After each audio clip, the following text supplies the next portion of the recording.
nusxada şu Fethül Bari'da Kitab-ı Tetavvu deb ism qo'yibdi bunga 20 bölümken. Nafl namozlarning bölümü deydi. Birinci bab Babu Tetavvu'i ba'dal Mektube. Farz namozlardan keyin nafl namoz o'qish haqida. 1172 hadisda haddathna Musaddadun qala حدثنا يحيى بن سعيد عن عبيد الله قال أخبرنا نافع عن ابن عمر رضي الله عنهما قال صليت مع النبي صلى الله عليه وسلم سجدتين قبل الظهر وسجدتين بعد الظهر وسجدتين بعد المغرب وسجدتين بعد العشاء وسجدتين بعد الجمعة. Bizga Musaddad so'zlab berib dediki, bizga Yahya ibn Said Ubaydullahning mundaq deganligini so'zlab berdiki, bizga Nafi ibn Umar roziyallohu anhudan mundaq deganligini xabar bergan. Demak, bu hadisni ibn Umar roziyallohu anhuma rivoyat qilgan hadis. İbn Umar roziyallohu anhuma mundaq degan: "Men Payg'ambar sollallohu alayhi vasallam bilan peshindan ilgari, peshin namozining farzidan ilgari 2 rakat namoz o'qigan edim" deydi. Peshin namozidan keyin 2 rakat namoz o'qigan edim. Ya'ni farz namoz shu peshindan keyin oldidan o'qigan ravotib sunnatdan deb atadimni. Namoz shamdan keyin 2 rakat sunnat o'qigan edim va namoz xutbadan keyin 2 rakat sunnat o'qigan edim. Ve cuma namazından keyin 2 rakat sunnat o'qigan edim. Bu alohida ta'kidlangan ravotib sunnatlarni. Peshindan ilgariki sunnatning haqida Payg'ambar alayhisalom ba'zida 4 rakat, ba'zi 2 rakat o'qigan ahvol bor ekan, o'sha vaqtdagi hadislar rivoyat qilingan ekan. Lekin 2 rakat o'qiganligi nihoyat oz ahvol ekan endi. 4 rakat o'qiganligi ko'pincha vaqtda shuni o'qigan ekan. Fa ammal mag'ribi wal isha'u fa fi baytihi. Ama namaz şam bilan namoz xutbadan kelsak, bu namozlarning sunnatini uyda o'qiydi.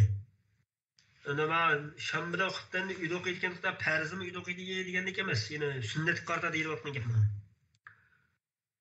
Va haddathatni ukhti Hafsa.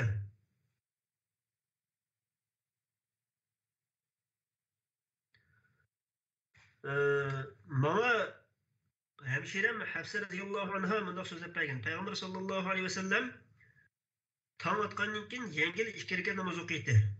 Bu vaqtda u shunday bir vaqt ediki, Payg'ambar sollallohu alayhi vasallamning yoniga men kirmaydim. Rasululloh Rabbi bilan ashta xori qilgan boshqa insonlar bilan gaplashmaydigan shunday bir vaqt keldi bu. Bunda da bizning vaqtini demoqchi. Bu hadisni Kathir ibn Farqad va Ayyub Nafi'dan mushuna o'xshash rivoyat qilgan. Yetti İbn Abi Zinad, Musa ibn Uqbadan u Nafi'dan rivoyat qilib, ba'dal asha'i fi ahlihi deb mahil ayat rivoyat qilgan deydi. Bu hadisni Kasir ibn Farqad va Ayyub Nafi'dan mushuna o'xshash rivoyat qilgan. Ma ba'zi nusxalar o'xshamaydi ekan, ma shunday bo'lsa men oldimda bor nusxa bo'yicha rattab chiqib so'zlab o'taman, shuni bilib olsam bo'ladi. Ömrü 1173 hadis. Ve haddethetni uhti Hafsa. Aldığım hadisini yine tekrar ekledim. Enne Nebi sallallahu aleyhi ve sellem aldığım hadisinin ahirine okşaş yazırma yine. Bana İbn-i Ömer radıyallahu anh'a deydi. Bana hemşirem Hafsa radıyallahu anh'a mıdak sözlep bergen. Peygamber sallallahu aleyhi ve sellem tanıtkandan keyin, yani bomda namazına vakti kirgenden keyin yengil 2 rakat namaz okuydu. O şundak bir vakit idi ki ben aş vakitte Peygamber sallallahu aleyhi ve sellem yanına kirmeydim. Bu hadisni Kesir ibn Farqat ve Eyyub Nafi'atın muşuna okşaş rivayet kılgani.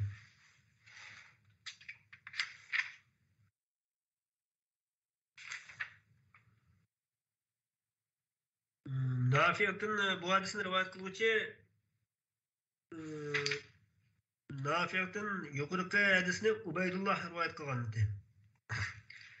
Emre yine Nafi'atın o ikinci sınıfta Kesir ibn Farqat ve Eyyub rivayet kılgan iken. Yani bu demek bu hadisni Kesir ibn Farqat ve Eyyub ikkilen Ubeydullah'a o'xshash Nafi'atın rivayet kılgan deganlik bo'ldi.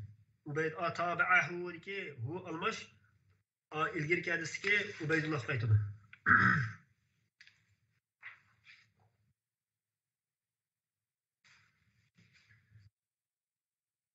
Etti İbn Abi Zinad Musa ibn Uqbadan o Nafi'atdan rivayet qilib. Ba'dal aşai fi ahlihi deb mushlar holatda rivoyat qilgan deydi. Buni ma hozir ba'dal aşai fi ahlihi deb o'qigan ya'ni İmam Buxoriy rahmatullohi alayh ilgirki hadisga ilgirki hadisninki bir qismini yana ayrim hadis qilib mana shunday alohida zikr qilgan debdi. Endi ikkinchi bob. Babu man lam yatatawwa ba'da al-maktuba. Farz namazdan keyin nafil namoz o'qimagan kishi haqida.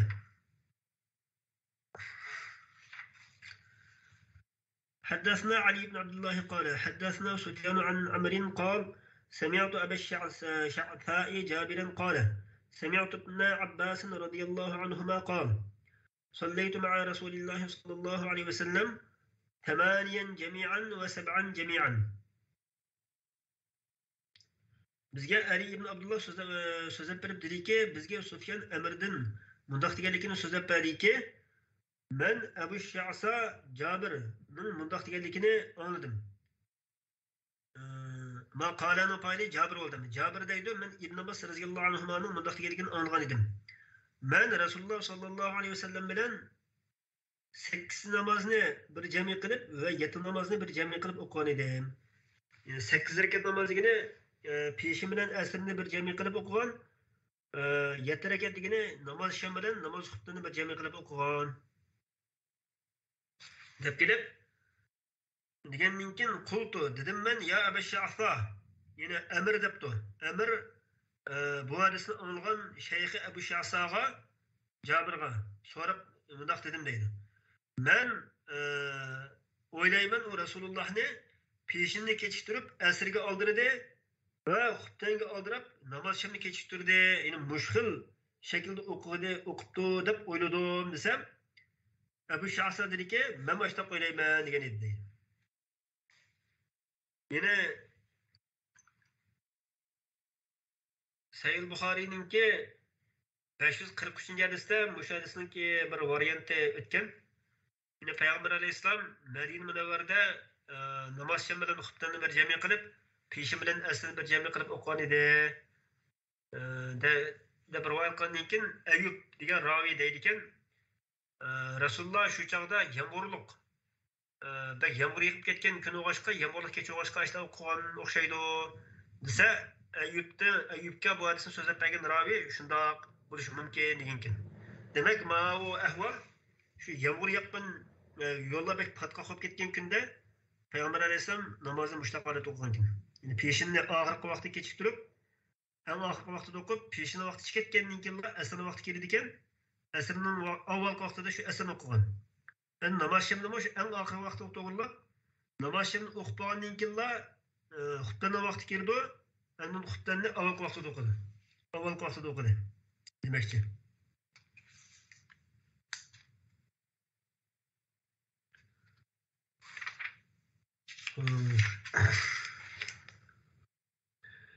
Endi mana shu yuqorgi hadislarda farz namozlarning oldi keyinda o'qiladigan ravatib sunnat namozlarni Payg'ambar alayhisalom davomlashtirib o'qigan bo'lg'achqa, bizning shu namozlarni davomlashtirib o'qishimiz mustahabdir debdi.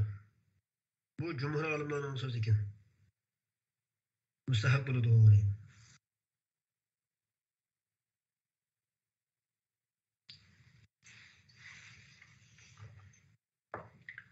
Undan sırf Peygamber Aleyhisselam'ınki bizge so'zlab bergan hadisda mush 12 rakat namozni davomlashtirib o'qigan odamga jannatda bir uy bino qilindi degan.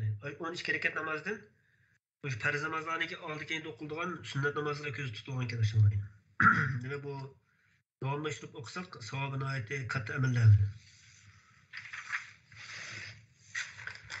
3. bab. Babu salatu duha fi safar.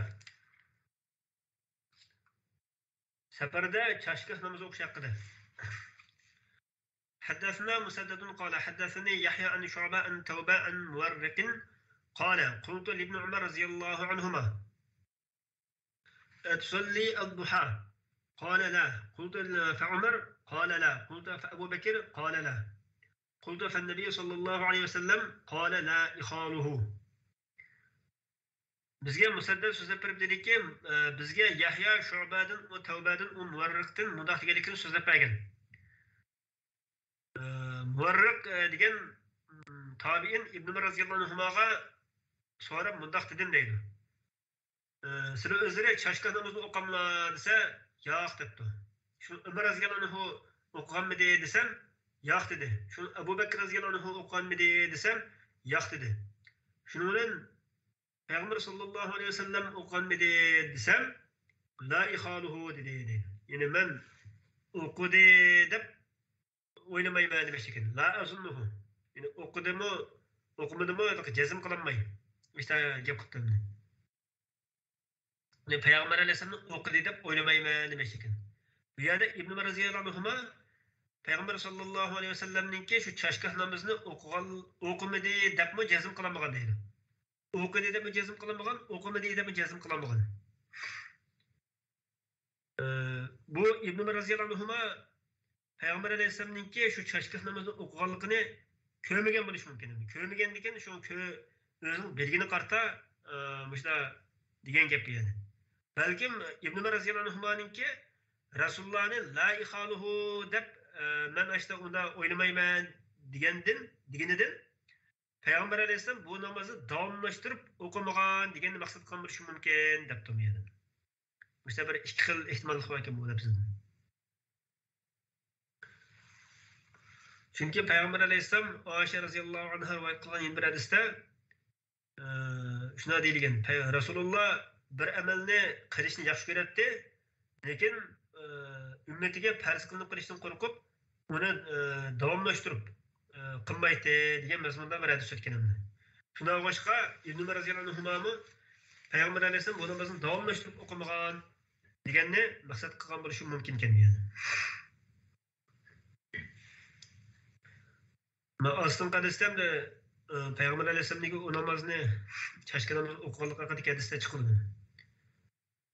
حدثنا آدم وحدثنا شعبة حدثنا عمرو بن مرة قال سمعت عبد الرحمن بن أبي ليلى يقول ما حدثنا أحد أنه رأى النبي صلى الله عليه وسلم يصلي الضحى غير أم هانئ فإنها قالت bizga Adem so'zlab berdiki, bizga Shu'ba so'zlab berdiki, bizga Amr ibn Murra so'zlab berib dediki, men Abdurrahman ibn Abi Laylaning bundoq deganligini o'ylagan edim.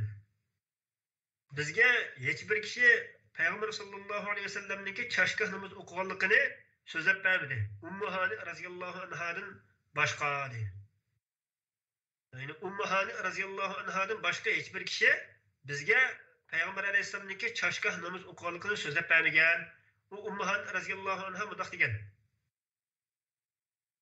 Haqiqatan Peygamber sallallohu alayhi vasallam uning uyiga kiribdi. Makka fath qilingan yilnisi. Kirib, g'usl qildi va 8 rakat namoz o'qidi. Falam ara salatin qattu akhaffa minha. Bu yerda Ummu Hani radhiyallohu anhaning so'zini degan vaqtda dastlabda 3-shaxsdan so'zlab kelib, oxirgi vaqtda 1-shaxsga o'tkirib ketdim. Bu arab tilining mushta bir uslub ekan. Yine Peygamber aleyhisselam onun uyiga kirdi, beytaha. Deb 3-shaxs almashmani. Kirib, Makka fath qilingan yilisi. G'usl qildi va 8 rakat namoz o'qidi. Atigan kunduz tarafda, tushdan burungi tarafda kirgan bo'lg'ashqa, buni chashkah namozi demoqchi bu odamda. Falam ara salatin qattu akhaffa minha. Men Rasulullah'ninki uningdanmi yengilroq bir namoz o'qiganligini ko'rib baxmagan edim. Biroq Rasululloh sallallohu alayhi vasallam u namozninki ruku va sajdalarini nayt to'liq qilgan edi. To'liq qilib ashta o'qigan, yengil o'qigan deb rivoyat qildi. Demak, Rasulullohning chashkah namoz o'qiganligini rivoyat qilgan hadislar bor. İbn Umar roziyallohu anhu shu Rasulullohning chashkah namoz o'qiganligini ko'rmagan bo'lishi ehtimolandi. Yoki davomlashtirib o'qimagan, davomli o'qimagan edi deganni maqsad qilgan bo'lishi mumkin yuqorqi hadisda. Babu man lam yusalli ad-duha wa ra'ahu wasi'an.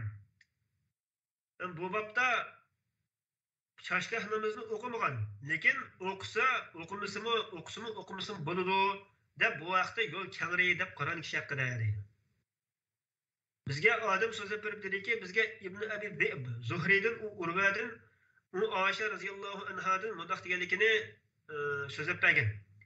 Ben Rasululloh sollallohu alayhi vasallamning chashgah namoz o'qiganligini ko'rmagan edim. Va inni la usabbihuha debdi. Ben Rasulullohning o'qiganligini ko'rmagan, lekin men o'zim o'qiyman. Rasulullohninki o'zini o'qiganligini ko'rmagan bo'lsa, bu chashgah namozni o'qiganlikning fazilatini so'zlab berganligini o'ngilga bo'g'ashqa men o'qiyman degan ekan.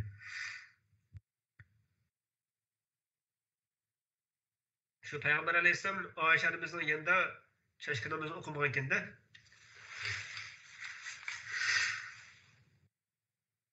Babu salatu duha fil hadar. Endi yuqorqi hadisda Peygamber Aleyhisselam Mekke fath qilgan yilisi Ummu Hani radhiyallohu anhaning uyiga kirib şaşkınımızı o'qiganligi haqida keltirdi. Am u hadis Rasulullohninki safar ustida o'qiganligi haqida keltirdi. Ama aslında hadisde sefer üstünde emas, hazır altıda mı? Hazır altıda mı? Çaşgah namazı okuyacak değerli. Hazır halette, yani mukum halette çaşgah namazı okuşunu İtban İbn Malik radıyallahu anhu Peygamber sallallahu aleyhi ve sellem'den rivayet kılıp etkan. 1178. hadiste Haddafna Muslim ibn İbrahim'e Akhbarana Şu'ba Haddafna Abbas el-Cüreyri ve İbn Ferruh İbn Ferruha deb o'qiydiganmiz. Ferruh degan g'ayrimunsarif ekan. Unda olgan ekan muzofil ilayhi bu Ferruha deb o'qildi. Asli yine zirliq o'qilish kerak ekan, ammo muzofil ilayhi olgan ekan g'ayrimunsarif. Uningki nasbijallik holati, nasblik holati ifodando degan qoida o'qishqa Ibn Ferruha deb o'qiymiz. An Abi Usman an-Nahdi Osman degan bu g'ayrimunsarif mana. Shuna asli Osmani deb o'qish kerakdi, lekin g'ayrimunsarif bo'lg'achqa Osmana deb o'qidik. An Abi Hurayra radhiyallohu anhu qala: "Awsani khalili bi thalathin la ad'uhunna hatta amut. Sawmi thalathata ayamin min kulli shahr wa salatu ad-duha wa nawmin ala witrin."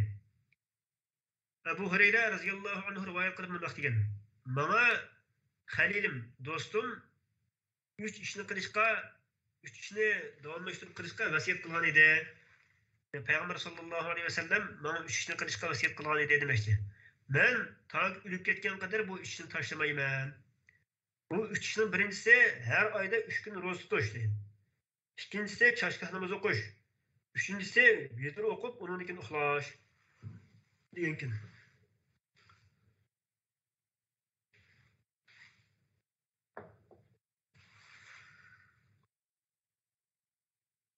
من 179 حديث حدثنا علي بن جعد أخبرنا شعبة عن أنس بن سيرين قال سمعت أنس بن مالك الأنصاري مشهد الأنصارية ده بقي مزبوط نيمي شو دسا هو الأنصاري يعني أنس نيكي سبته مالك نو سبته مس يعني أنس ابن مالك أنصاري صحابة نمشيمده هو الأنصاري أنس سبته واشقا الأنصارية ده أنا بدل قلب نسبة وقيمز منه قال رجل من الأنصار وكان ضخما للنبي صلى الله عليه وسلم إني لا أستطيع الصلاة معك bizga Ali ibn al-Ja'd so'zlab berdiki, bizga Shu'ba Anas ibn Sirindan mundaq deganligini xabar berdiki, men Anas ibn Malik al-Ansari radhiyallohu anhuning mundaq deganligini anladim. Ensarlarning ichidan nəhayət yo'g'on gavdilik bir kishi Payg'ambar sollallohu alayhi vasallamga mundaq dedi: "Men o'zlari bilan namoz o'qishga qodir bo'lmaydi ekanman." deb kelib, u kishi Payg'ambar sollallohu alayhi vasallamga uyga chaqirib bir tamoq et dedi. Payg'ambar alayhisalom uchun, ya'ni Payg'ambar alayhisalomni deb ya'ni ajlin nabiyyi demoqchimdi. Shu Payg'ambar alayhisalomni deb uyda tamoq qildi. Ondan Payg'ambar alayhisalomni uyga chaqirdi. Va nadaha lahu tarafa hasirin bima'in. Ondan uydagi bo'rninki bir tarafiga suv chashdi. Lahu shu Payg'ambar alayhisalom uchun. Payg'ambar alayhisalom ashad namoz o'qib bersin degan maqsadda ashani azroq minat o'qib ketgan yeri bo'lsa, tozalash maqsadida suv chechibdi. Ondan Peygamber Aleyhisselam şu borunun üstünde 2 rekat namaz okutardı. Falan İbn Cavrut Enes radıyallahu anhuga mundaq dedi. Peygamber sallallahu aleyhi ve sellem çarşgah namazı okugan mıydı? Yani aşı vakit okugan namazı çarşgah namazı mıydı?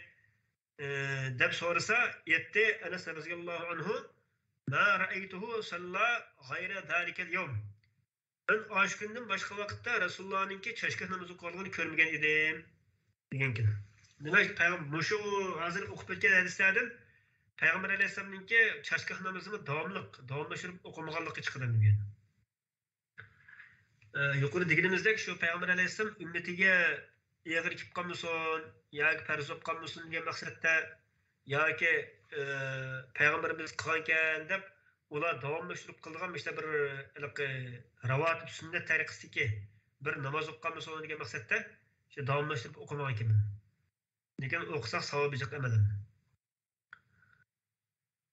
Xo'sh, endi babur rak'atayni qabla zuhr. Peshindan ilgari 2 rakat namoz o'qish haqida. حدثنا سليمان بن حرب قال حدثنا حماد بن زيد عن أيوب عن نافع عن ابن عمر رضي الله عنهما قال حفظت من النبي صلى الله عليه وسلم 10 ركعات ركعتين قبل الظهر. ابن عمر رضي الله عنهما رواية قرب من وقت من Peygamber sallallahu aleyhi ve sellem'den 10 rekat namazını o'qishni esim saqlagan edim deydi. Bu 10 rekat namoz qaysi edisa peshindan ilgari 2 rekat. Peşinden kin 2 rekat. Namaz şamdan kin 2 rekat. Bunu Resulullah özünün uyda okuyup deyilipti. Ve rekatayni ba'dal isha fi beytihi. Ve xuttandan kin mi özünün uyda 2 rekat namaz okuyup. Ve bundan namazı ilgiri 2 rekat namaz okuyup.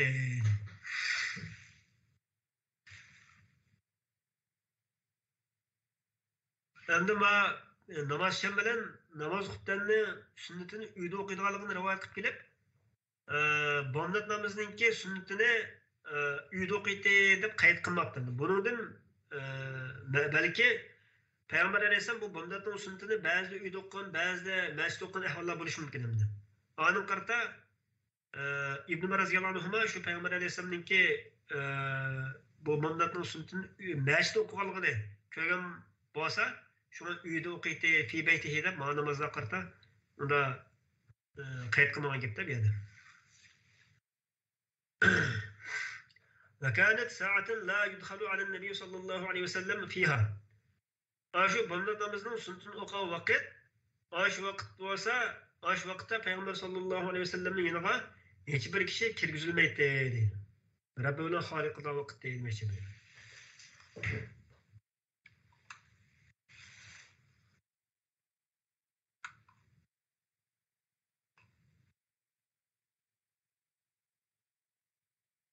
Babı salati qablal magribi. Endi namoz shamdan ilgari namoz o'qish haqida. Haddathna Abu Ma'marin. Ma oldingi 1181 hadisda qolib qopti. حدثتني حفصة أنه كان إذا أذن المؤذن وطلع الفجر صلى ركعتين. ابن عمر رضي الله عنهما deydi, mana Hafsa radhiyallohu anha mundaq so'zlab bergan. Muazzin azan esa va tamassa Rasululloh 2 rekat namoz o'qiydi deb shuni so'zlab bergan edi. Ma'risdan Rasulullohninki bunday namozning sunnatini uyda o'qiganligi ma'lum bo'ldi. Hafsa radhiyallohu anha rivoyat qilib so'zlab bergan bo'lgan ekan, shu Hafsamizning endi o'qiganligi chiqdi bunday sunnatini. Yuqori hadisda shu Ibn Umar roziyallohu anhu shu Hafsamizning anglagani bo'yicha so'zlab bergan bo'lishi mumkin yani.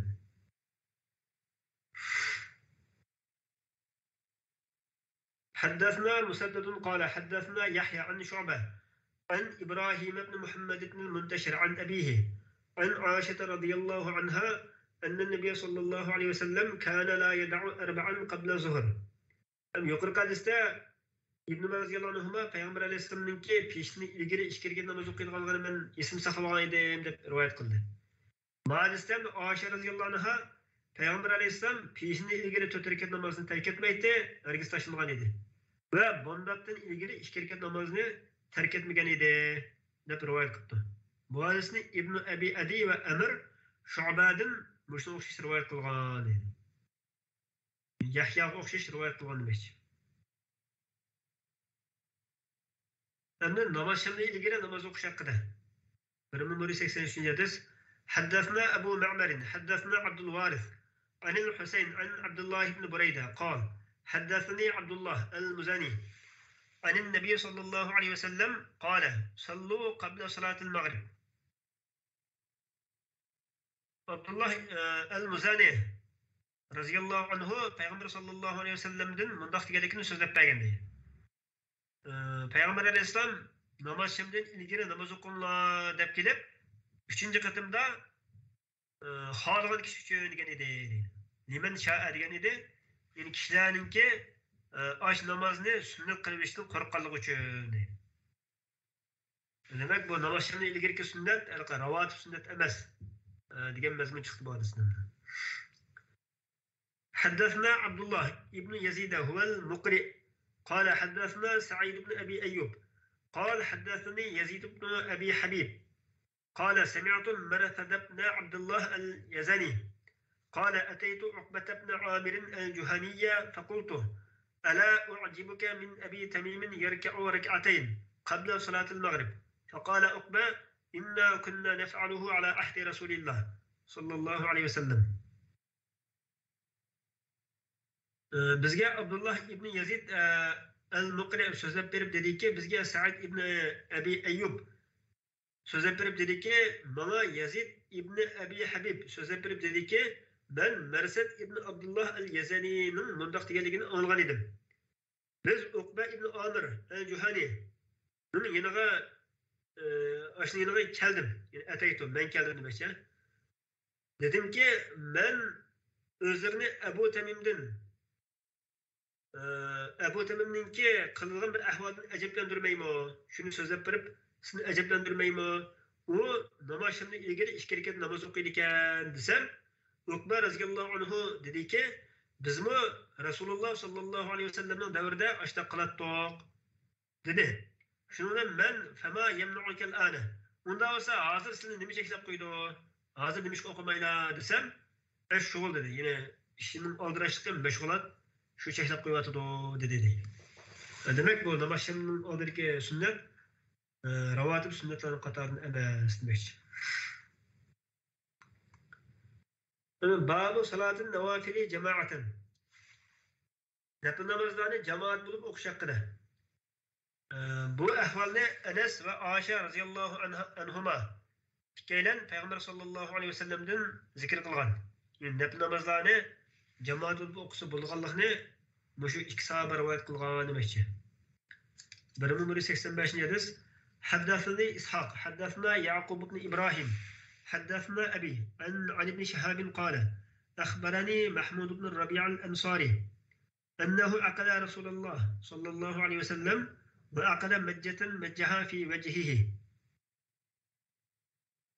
ابن شهاب رواية قال من وقت مما محمود ابن الربيع الأنصاري رضي الله عنه مدخور باقين إنه محمود ابن الربيع رضي الله عنه Rasululloh sallallohu alayhi vasallamdan hadis rivoyat qilgan ekan deydi. Aqara, ya'ni bilgan ekan. Ya'ni Rasulullohning davrida yeshi kichik sahab ekan qildi. Shu 5-6 yosh vaqtlarda.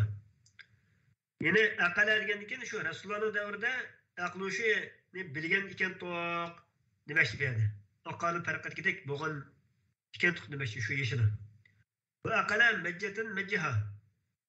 Bu sahaba Peygamber Aleyhisselam'ınki oshlarning o'yinsidagi bir quduqdan suv elib, uning yuziga suv purkiganligini esida saqlab olgan ekan.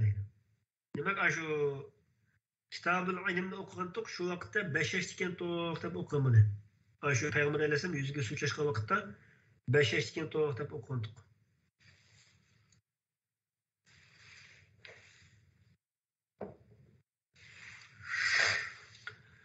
Birman 186 hadisda Faza'ama Mahmudun. Ama yuqori hadisning davomi bu. Shu Mahmud ibn Rabi' radhiyallohu anhu mundaq degan. Za'ama degan bir qala degan gapim edi. U Itban ibn Malik al-Ansari radhiyallohu anhudan mundaq o'ngilgan ekan. Yani mundaq o'ngilganligini dep bergen demişti. Ve kâne mimmen şehide bedren ma'a Resulillah sallallahu aleyhi ve sellem. Bu İtban ibn Malik radıyallahu anhu bolsa Resulullah sallallahu aleyhi ve sellem bilen Bedir gazasına katışka sahabelerden idi. Bu mundaq degan. Kuntu usalli li qavmi bi Bani Salim. Ben Bani Salim cemaatideki ben özümün kavmiga şu Bani Salim cemaatinin içinde namaz o'qib beratdim. Aşlağı imam bulup namaz o'qib beratgan tuqimdi. Agar ko'p yomg'ir yig'ib ketib qolsa, men bilan ularning orasiga berishga bir vodiy to'silib bo'ladi. Shu yomg'ir yig'ib ketsa, qavmning yoniga bog'icha o'tadigan vodiy bir cho'llikni bek patqa qo'yib ketgan tuqimdi. Shuni men bormayman demoqchi. Fayashqu alayhi yajtiyazuhu qibala masjidihim. Shunashqa bana ularning masjid tarafga o'tish tashkil etdi. İhtiyaz diyen, yecitazu diyen piyadın çıkan besler. Büs ötüş demekçi.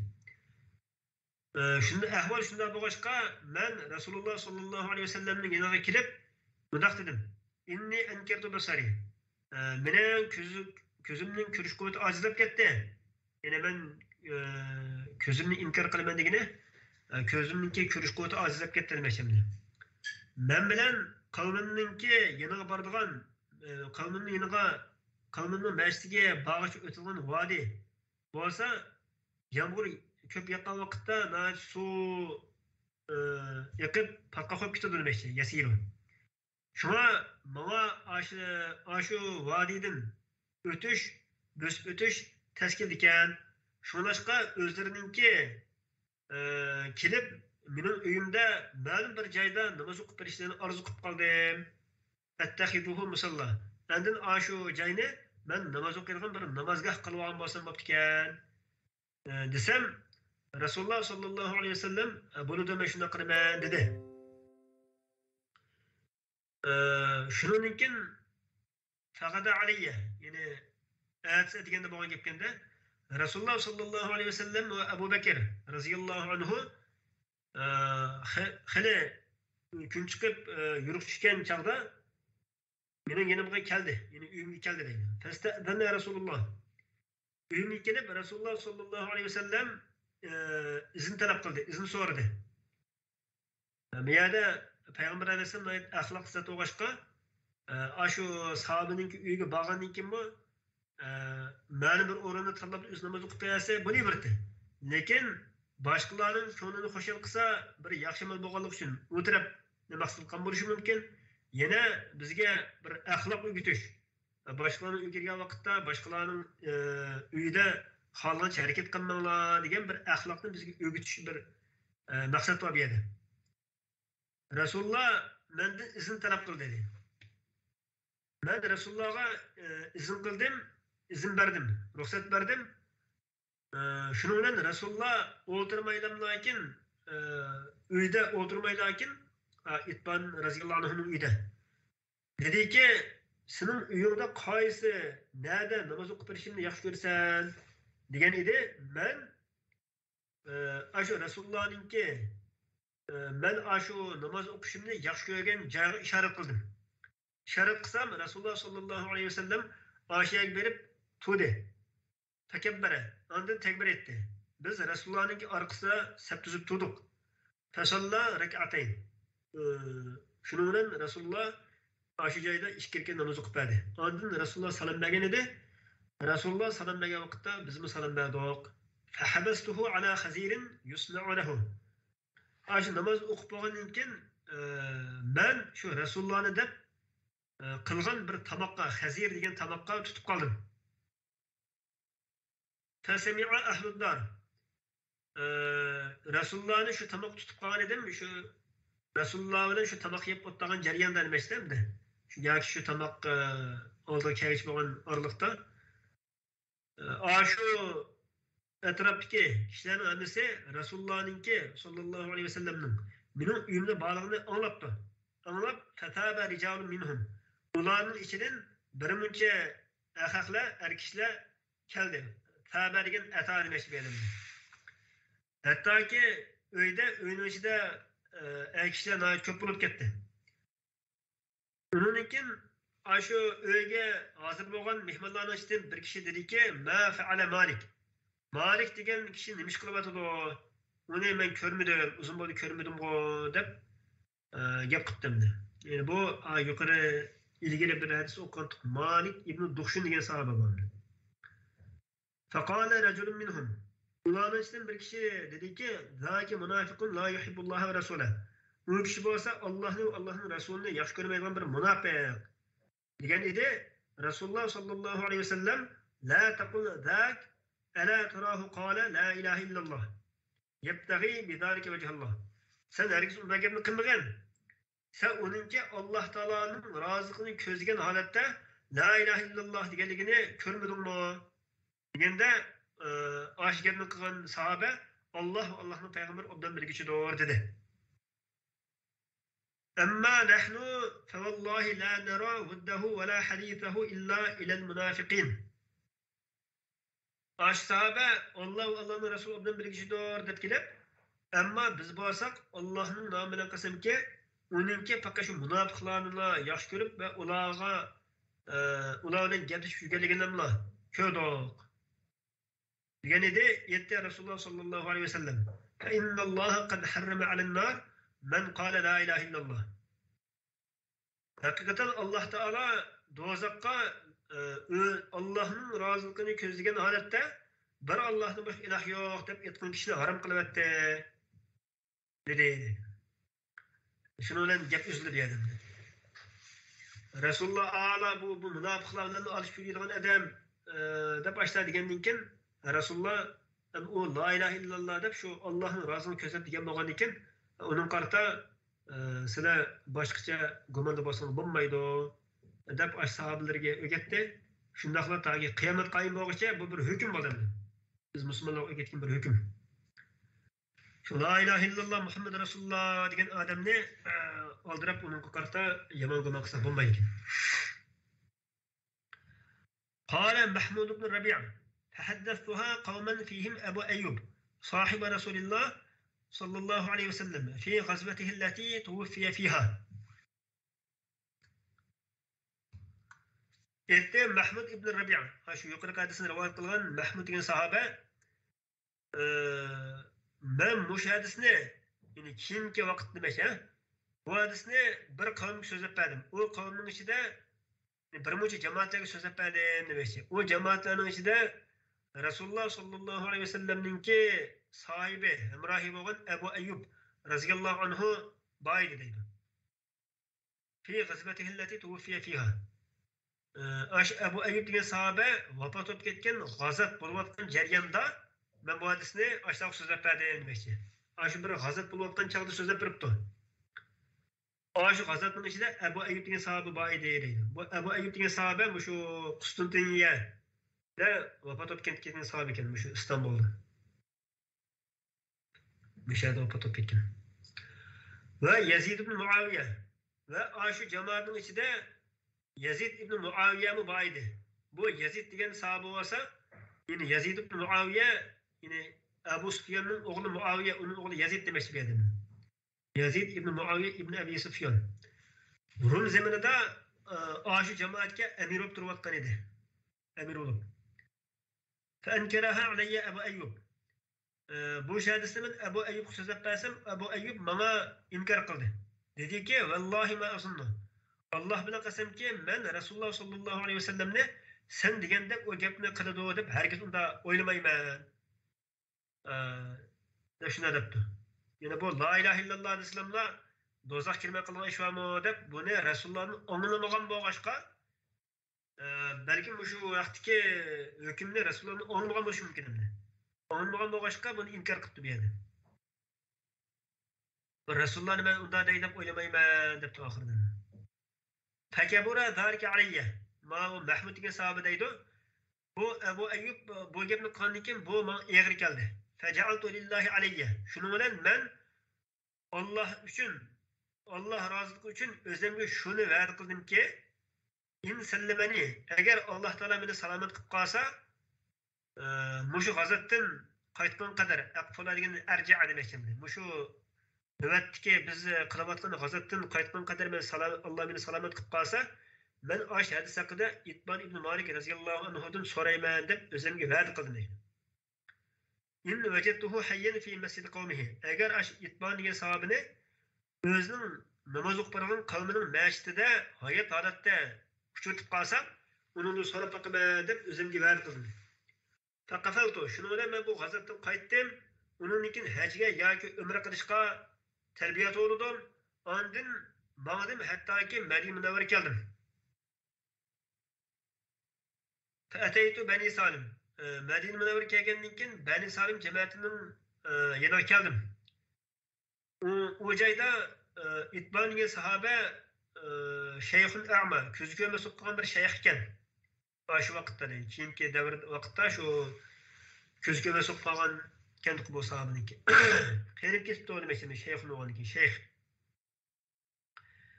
Bu sahabe şu holatda yana o'zining qavmiga namoz o'qib turibdi. Falamma sallama min as-salati. Bu shayx, İtbaniye shayx namozga salom bergan chaqda, namozni o'qib bo'lib salom bergan vaqtda ben uning yoniga borib salom qildim. Va akhbartuhu man ana. Ve özümdeki kim ekanligini unga xabar qildim.